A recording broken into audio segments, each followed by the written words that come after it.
Imagine losing $1 billion in a single day.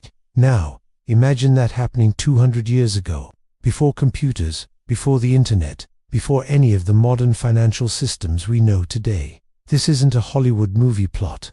It's the incredible true story of Gregor MacGregor, a Scottish soldier of fortune who pulled off one of the most audacious scams in history. And it all started with a country that didn't even exist. So, who was this guy? Gregor MacGregor.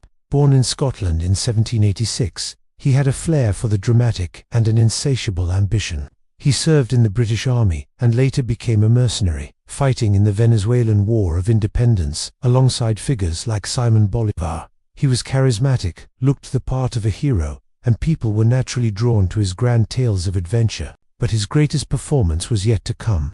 After his military adventures in South America, he returned to London in 1821.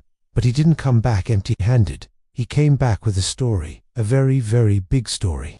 He claimed that while in Central America, the native king of the Mosquito Coast had granted him a massive piece of land, a territory he named Poye. According to MacGregor, Poye was a paradise on earth. He described it as a country with fertile soil that could grow 3 harvests of maize a year, rivers filled with chunks of gold, and forests teeming with valuable timber. It was a land of opportunity, just waiting for brave British settlers to come and make their fortunes. He painted a picture so vivid, so detailed, that it was almost impossible not to believe. To make his fake country seem real, MacGregor launched an incredibly sophisticated marketing campaign. He had a detailed, 250-page guidebook published, filled with maps, drawings of the capital city, and glowing descriptions of the climate and resources. The book described a developed society with a democratic government, a standing army, and even an opera house. He printed counterfeit Poye currency, designed a national flag, and composed a national anthem. He opened offices in London and Edinburgh where people could buy Poye land and government bonds. He even gave interviews to major newspapers who reported his story as fact. People were completely captivated. This wasn't just some vague promise. It looked like a legitimate, established nation. Why did so many people fall for it? You have to understand the context of early 19th century Britain. The Napoleonic Wars had just ended, and London was flush with cash. There was a huge speculative bubble, especially in foreign government bonds, particularly from newly independent Latin American countries. Investors were desperate for the next big thing, the next high return opportunity. MacGregor's Poye scheme fit the bill perfectly. It seemed exotic, profitable, and backed by a decorated military hero. He was selling a dream, and Britain was buying. The Poye land and bond sales went through the roof.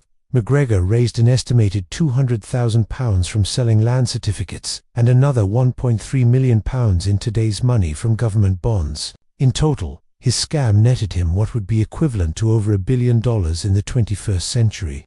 He was living like a king, throwing lavish parties and enjoying his newfound celebrity status. He had successfully sold shares in a country that existed only in his imagination.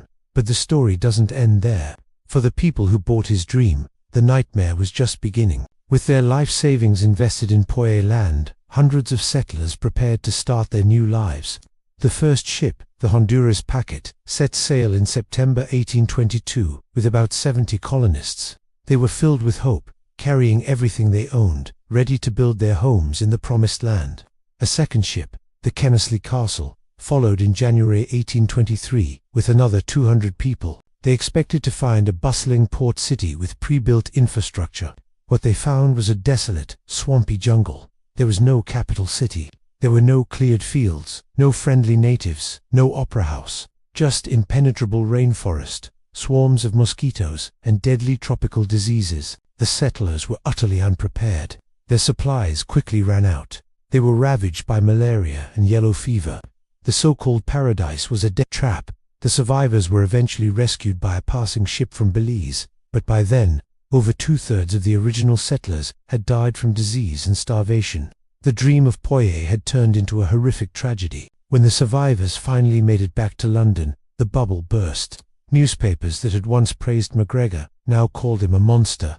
The public was outraged. The scale of the deception was laid bare, and investors who had poured their fortunes into Poye bonds saw their investments become completely worthless overnight.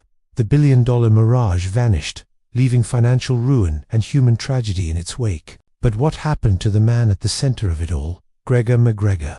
You'd think a man responsible for such a massive fraud and the deaths of hundreds would face severe consequences. But McGregor was a master of evasion.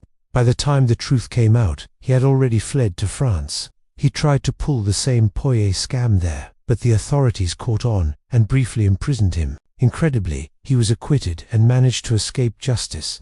He eventually returned to Venezuela, the scene of his early military days. Using his old connections, he was welcomed back as a war hero, given a general's pension, and lived out the rest of his life in comfort. He died in Caracas in 1845 and was buried with full military honors. Gregor McGregor, the man who invented a country and sold it to the world, never paid for his crimes. The story of Poirier is a powerful cautionary tale. It shows how charisma and a good story, even a completely fabricated one, can be more persuasive than facts.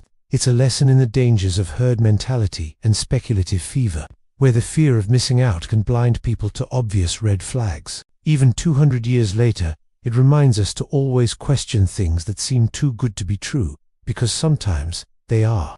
It's a piece of history that feels strangely relevant even today, isn't it? What do you think is the biggest lesson from this incredible story? Let me know in the comments below. Thanks for watching, and if you found this story as fascinating as I did, make sure to subscribe for more deep dives into the craziest moments in history.